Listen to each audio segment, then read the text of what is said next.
Welcome back, fellow guildmates, and as always, I'm Ghostly Snowdemon, and we're going to be talking to you about the lore of Argonians from the Elder Scrolls series. We're going to start basically by the history, then we're going to jump into society, then finally, we're going to be talking about all the tribes. Before we get into all that, let's talk about what actually Argonians are, like a fast little overview. Argonians are reptilian natives of the Black Marsh, or called Saxhleel, which in their native tongue of Gel means people of the root. The Black Marsh is a vast swampland province in the southeast of Tamriel. The other races also refer to them as lizards or lizard folks especially when they're being racist assholes towards this race, which I don't appreciate because it is my favorite race. They're known as the experts in the guerrilla warfare throughout Tamriel, a reputation brought upon them by defending their borders from the enemies for countless centuries. Argonians have a lifespan similar to any humans. Now, according to a First Area scholar, Brendan the Persistent, I quote, "The Argonian people have throughout Tamrielic history have perhaps the most misunderstood, vilified, and reviled of the sentient races, yet those who have taken the time to experience Argonian culture have gained a greater appreciation for this noble and beautiful people." End quote. So that was just a quote from the First Air Scholar, like I said before, but now let's move on to the history.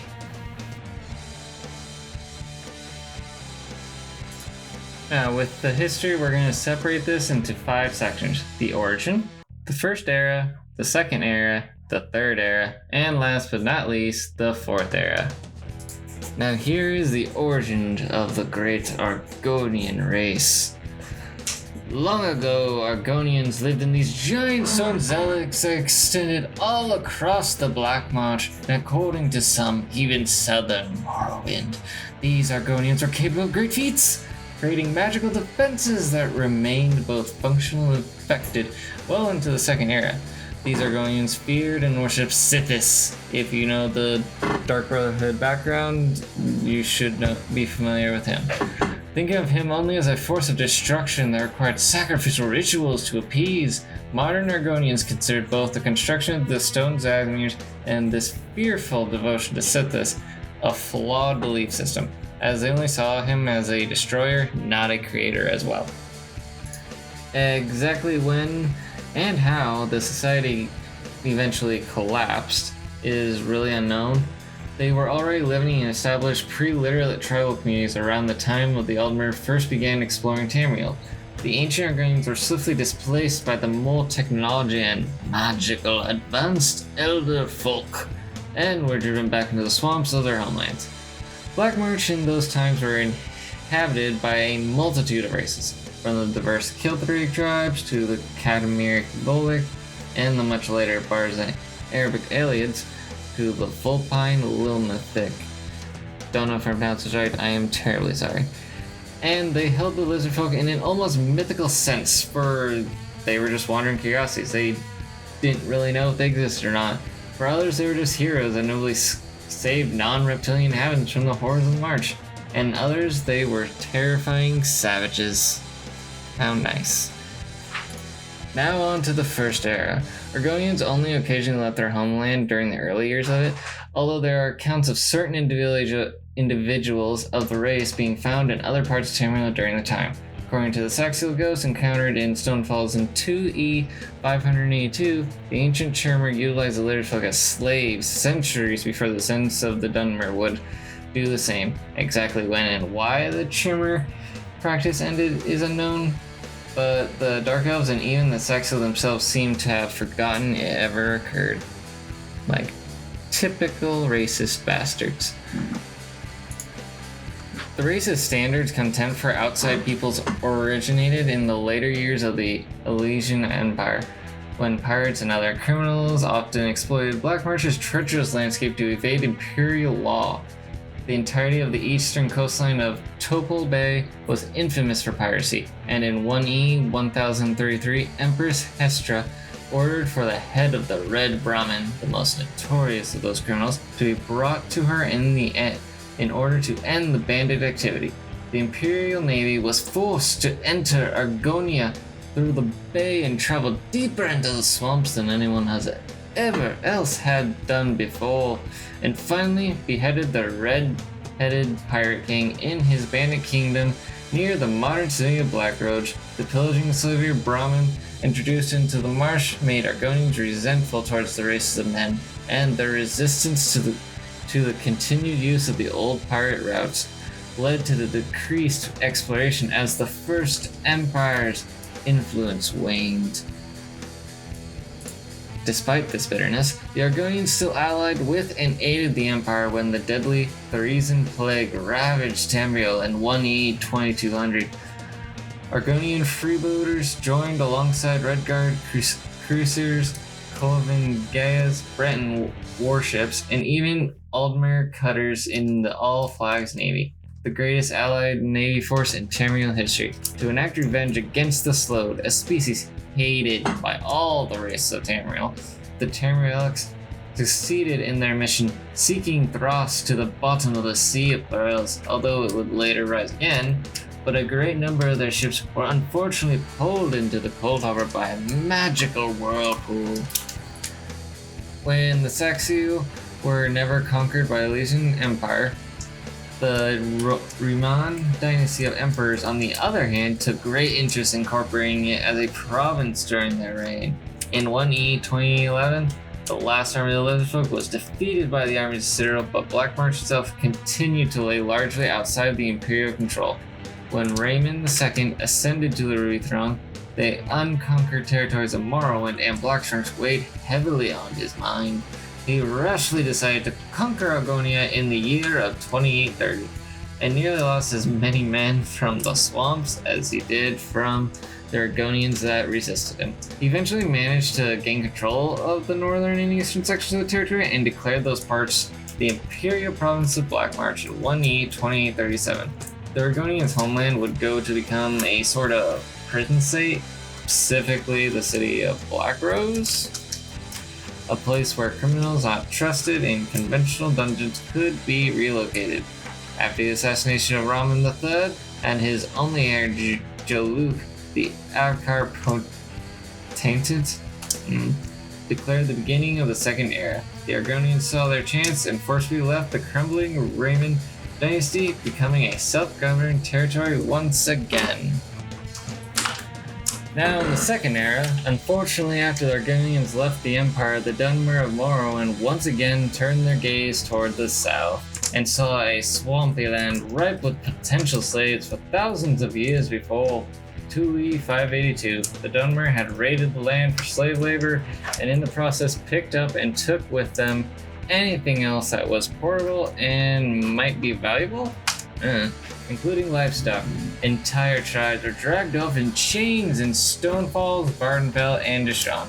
The Dunmer Great House Dres has been cemented as a great house in times long past when its Thrillful Dres conducted a slave raid on the city of Thorn, becoming the primary providers for the slave trade in their homeland, while the Dark Elves saw the enslavement of Argonians as a great uplifting and betterment for the race in general. The Lizardfolk themselves detested their so-called masters and fought with them constantly. Like you would fucking think, cause you don't make people as slaves. Why the fuck do people not get this shit? Now, the Argonians are often considered to be the creators of the deadly Quatan flu in 2E 560, which originated in the city of Stormhold and then spread throughout Tamriel like a fucking wildfire. This claim has never been proven, but since Argonians proved to be immune to the contagion, the other races quickly came to believe that one of their shamans manipulated their histories and creating it in a retaliation of the constant oppression of their people by the other races, specifically Dunmer. The flu soared Tamrielic opinion of Argonians, who were thought to be carriers of the disease, and the Dunmer soon found their most numerous vassals being constantly turned down by the others. Perhaps the greatest historical event in Argonian history took part during the second era of the Libertarian War, better remembered as the Second Caviar invasion. Sorry for mispronunciation. In 2E 572, a strong Akavier force led by the Adosum Dare Kamal attacked Windhelm in eastern Skyrim, killing Queen Marjon Flamehead and Princess Nirnhold. Leaving the ruined city behind, the Eastern Army continued on their way to Riften, but found it heavily fortified by the Nords, who were led by Joran, the Skald King. Anyone who plays Skyrim or plays Elder Scrolls Online knows his name. And Wolfharth, the Ash King, who was called back to Nirn from Sovngarde to the Greybeards. The invaders decided to bypass the Nordic city and enter Morrowind instead, because that seemed like a brighter idea at the time, where the Dunmerry army led by Emexil fought against them but were forced to retreat into Stonefalls, although it is rumored that the Mother Morrowind and the Skull Prince collaborated with one another to set this up despite the race's ancient enemy, but who knows. With their backs turned to the inner sea, the Akvar fought viciously against the combined Nord-Dunmer force, but the rest of the Curry fleet on the horizon, it seemed that the Tamrielics would be overrun and slaughtered. Sometime prior to the initial invasion, an Argonian slave girl named Pt. escaped on the Drez plantation she was being forced to work upon alongside several of her compatriots, but was captured by the Dunmer Line Arcane tribe and taken back to their village. While being held there, she received a vision from the great history who showed the Nold and Dunmer dying at the hands of the Akvar. She saw an opportunity in this, and then taken back to the Thorn, she killed her slave master by the way of duel, took control of the Arcane Guards. She headed to Stormhold, where she was able to gain the support of the majority of the Shellbacks. There and then made haste to aid the Dunmer Nords in Stonefall. At first, Dark Elves were alarmed to see a force of armed slaves heading towards them. Some even attacked the Argonians out of fear, which, yeah, I can see why that happened. However, the three races were able to get over their mutual hatred and resoundingly drove the invaders into the sea to drown. At the moment, the Empire Pact was born, and would continue to exist all the way up to the Plenmere 10 years later in 2E 582. Unlike the other three factions in the Alliance War, Empire Pact focused largely on wiping away the rashness of Imperial rule, as well as ending mortal scheming with higher powers from beyond Nirn. As a show of thanks for the timely intervention of the Argonians, the Dunmer formally ended the enslavement of lizard folk, but the practice of enslaving itself did not end, however. Motherfuckers. However, some Dunmer, notably House Telvanian, refused to accept these terms and therefore withdrew from the pact. Likewise, many Argonians felt that the Dunmer deserved retribution for their crimes. Yeah, you can't just change people's minds. I think American history and a bunch of other things are proof of that. Only the range of Shadowfen, Thornmarch, and Murkmire in the Black Marsh joined the Everheart Pact. Some Argonians left their homeland entirely and settled in their other provinces. Eventually, the Grey Mood that ruled over Morrowind, Black Marsh, and Skyrim consolidated their provinces into a single nation during the Three Branches War. An anomaly known as the Mnemic Egg came to attention of the pack leaders. The Mnemic Egg is a powerful effect that is physically manifested of the Argonian Hist link, and it severed can prove fatal to both. The egg fell into the interest of the first Solomon minion, who attempted to use the Mimic Egg to sever the link between Argonians and Hist, but they was thwarted by the Vestige. If you don't know, the Vestige is just the character you play in Elder Scrolls Online. It is unknown what became of the Everheart Pact. By the time of the Tribal Wars, it was no longer existent, and the Argonians were once again the sole authority in Black Marsh. The Saxhleel slavery was also revitalized by the Dunmer at some point, and despite the fear of the Kenhutton Flu, House Drez continued sending slavers into the north of the Black Marsh. It is said that even Tiber Septim himself thought twice before attacking Black Marsh in his conquest. It is implied in a short history of Morrowind that the Argonian homeland was acquired by a treaty. Instead, despite this, the borders of their province fell quite easily to his forces, and he avoided much loss by neglecting to attack the most impenetrable inner swamps. The Argonian homeland was assimilated into Tiber's growing empire sometime after the First Treaty of Stros-Makai. Now on to the Third Era, and I will give a heads up that the Third and Fourth Era aren't as long as the other two, but still, there's plenty of history here. So during the Third Era, the Third Empire, homeland of the Argonians continued to function mostly as a prison state, and the emperors were content with holding onto the strategic regions of the coastline instead of annexing the heart of the Black Marsh, which remained outside the imperial governance.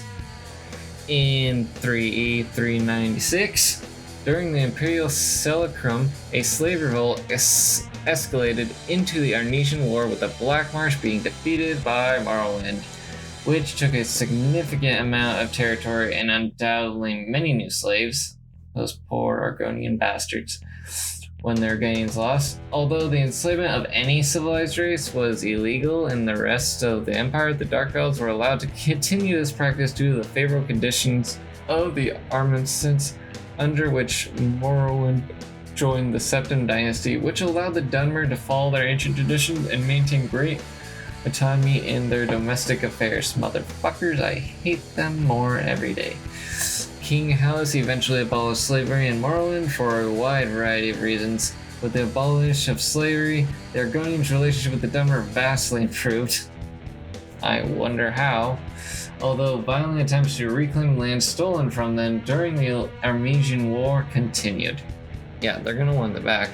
Don't think that. While imperial governors ruled over the coastal cities in the province, many of them had Argonian advisors from the Arcane tribe. The Arcane, in turn, ruled over the rural areas that made most of the Black Marsh. Beyond the reach of the Empire, there was little to no governance here in the swamps, and it was unknown if the inhabitants of these areas were recognized imperial rule. Now, when Marus Dagon attempted to invade Tamriel during the Oblivion Crisis in 3E 433, the histories foresaw his coming and called the majority of Argonians back to defend their homeland. The Argonians were altered by the Hist in order to combat the Daedra, becoming faster, stronger, and able to endure harsher punishment. With the Oblivion Gates were opened in the Black Marsh, the lizardfolk charged into them so viciously that the Daedra themselves were forced to close them in order to avoid being overrun. Because of this, the Argonians emerged from the Oblivion Crisis more united and stronger than ever before, compared to the other Tamriel races devastated by Dagon's plot. Now here is the last and final era, the Fourth Era. The Argonians were among the first of the races to succeed from the weakening empire, alongside the Khajiit of Elsewhere. Shortly after eruption of Red Mountain devastating Vardenfell, the Thalmor encouraged the Argonians to attack their Dark Elf enemies to the north in what became known as the Argonian Invasion. They had success in invading southern Morrowind, sacking many cities, including Mournhold, as they made it as far as the Red Mountain. However, the Argonians were eventually repelled by the army of House Redoran, who claimed to have focus stopped them from invading the rest of Morrowind. Thalmor's influence over the Argonians then ended with the invasion. While the status of all lands invaded by the Argonians remained ambiguous, they still have regular patrols as far as Skyrim's border, making House Redoran's claim of total victory dubious at best. Now, sometime in the early Fourth Era, the Lizardfolk came to be governed by a political party known as the Enigmatic. Don't know if I'm pronouncing that right. Those views were completely naturalistic. In 4E 43, and Enigmatic were able to use the rogue Hist of Lilmonth to summon the floating city of Umbril from Calicus Vile. The guy that loves to make it deals with you, but it always, every time in the end. A realm in Oblivion in order to exterminate all foreign taint in the Black Marsh. The city did this for them, but soon became its own agenda after the Exilic lost control over it. Umbriel started a northwestern path towards White Gold Tower in the Imperial City, moving through the Black Marsh and Morrowind. In the process, those slain by the floating sea were resurrected as invincible undead horde to aid the sea's dark goal. The Argonian cities of Stormhold and Gideon were overrun by the undead army of Umbriel. Despite not being beneath Umbriel's shadow, it was through the efforts of the Breton girl Aang, and Argonian named Mirglim, Prince Arius made the Dunmer Mage Cell along with a few others the Umbriel has finally destroyed and its threat to Tamriel eliminated. Just on a side note, if you want to see more what Argonians and necromancy, I do have a video for that, and I'll leave a click right like around here just so you can see if you're more interested in how Argonians and necromancy go together. Now, back to the end, towards the end of the Fourth Era, the Saxhleel history has remained largely quiet for the rest of the current era. In 4E 150, a small force of Argonian raiders landed on Celestium to stir up trouble a bit, were repelled by the Ridian of Ravenrock. By 4E 201, a document discussing the government of Skyrim mentioned an Argonian king, bringing up the question of the survival of the exile. After the events of Embryon Crisis, the people of Skyrim's southernmost hold, the Rift, regularly complained about Argonian patrols alongside the border to Morrowind, implying that lizard folks were retained some land up north. Despite these patrols, the Dunmer were since managed to reclaim the area surrounding Mornold.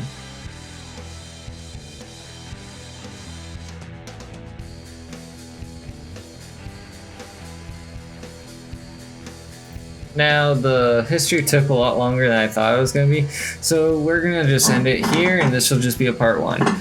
Hope you guys enjoyed the history of Argonians, and let me know what you thought about it, because I know I loved it. Argonians are like my favorite race, and I have 2 Argonians out of my Elder Scrolls, and I really tried to just make sure there's one, but can't help what you like, man.